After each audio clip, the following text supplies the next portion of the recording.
Audio Jungle.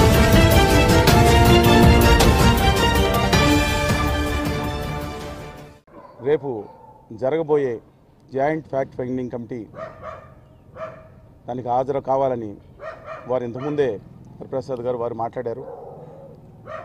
ఏదైతే ఆ లెక్కల అన్నీ తేల్చడం అనేది చాలా అవసరం కూడా రాష్ట్రానికి.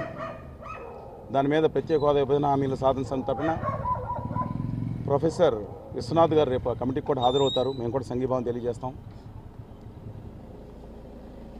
ఏదైతే ఈ రాష్ట్రానికి అత్యవసరంగా కావాల్సిన రాయితీలతో కూడిన ప్రత్యేక తరగతి హోదా విభజన హామీలకు ఏదైతే ఉండాలో తప్పనిసరిగా పోరాటం అవసరం. మనకు వచ్చింది ఇంతకుముందు rightly pointed out, Pawan Kalyan garu ఇంతకుముందే చెప్పారు, మనకిచ్చింది పాచిపోయిన లడ్డూ లాంటి అని. ఖచ్చితంగా వచ్చింది అంతే, రావాల్సింది లక్షల కోట్లు ఉంటే వచ్చింది అంతే. పోరాటం మడమ తిప్పకుండా పోరాటం ఖచ్చితంగా వారు చేస్తారని గట్టి ఆశాభావం కలిగింది. అందరినీ మేము కోరింది కూడా అందరినీ కూడా కలుపుకుని వాళ్ళ హరిప్రసాద్ గారు కూడా చేస్తున్న ఎల్లుండి మా ఏదైతే 18 తారీఖున ఉందో దానికి కూడా హాజరు కావాలని చెప్పి కోరుతా ఉన్నాం. అఖిలపక్ష సమావేశం ప్రత్యేక హోదా విభజన హామీల సాధన సమితి ఏర్పాటు చేసింది. ఆంధ్రుల హక్కులు ఆత్మగౌరవ సాధన కోసం ఖచ్చితంగా పోరాటం కొనసాగుతుంది. వారిని స్ఫూర్తిగా తీసుకుని అందరూ కూడా మిగతా అనేక మంది సినిమా నటులు ఉన్నారు, వారిని అందరినీ కూడా రమ్మని చెప్పి ఉద్యమంలోకి రావాలి, ముందుకు ఉండి పోరాడాలని చెప్పి కోరుతా ఉన్నాం.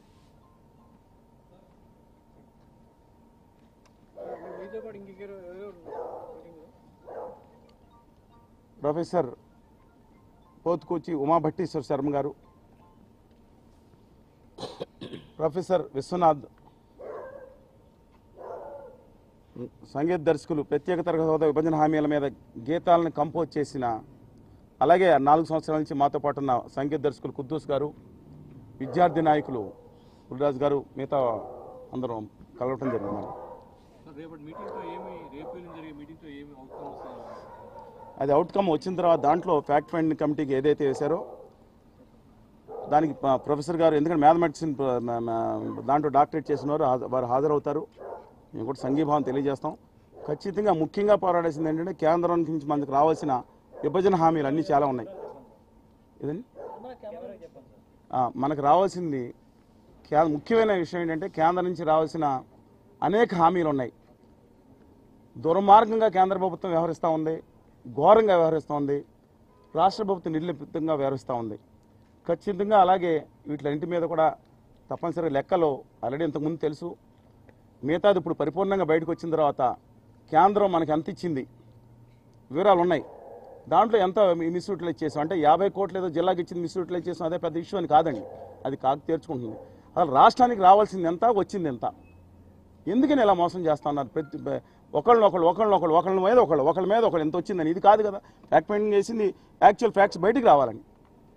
ఖచ్చితంగా ప్రజలకి ఆ విషయం తెలియాలి. మరో గట్టి పోరాటానికి ఖచ్చితంగా వాళ్ళ ఒక నమ్మకం వచ్చింది. ఖచ్చితంగా అందరూ కలిసి పోరాడాలని దీంట్లో కోరుతా ఉన్నాం. ఖచ్చితంగా అందరూ కలిసి పోరాడాలి. అలాగే పాటల ఏదైతే మేము తయారు చేసామో అది 21వ తారీఖున విజయవాడలో విడుదల చేయడానికి నిర్ణయించాం. ఉద్యమ గీతాలు ఆల్రెడీ ఇంతకుముందు కూడా ఒకటి ప్రత్యేక హోదా మీద గీతం రావడం జరిగింది. ఉద్యమ గీతాలు కూడా విడుదల చేయడానికి నిర్ణయించాం. ఏంటండి వీడియో నచ్చిందా? అయితే ఓ లైక్ వేసుకోండి, లేదంటే ఓ కామెంట్ చేయండి. ఎప్పటికప్పుడు మా వీడియోస్ చూడాలంటే సబ్స్క్రైబ్ చేసుకోండి.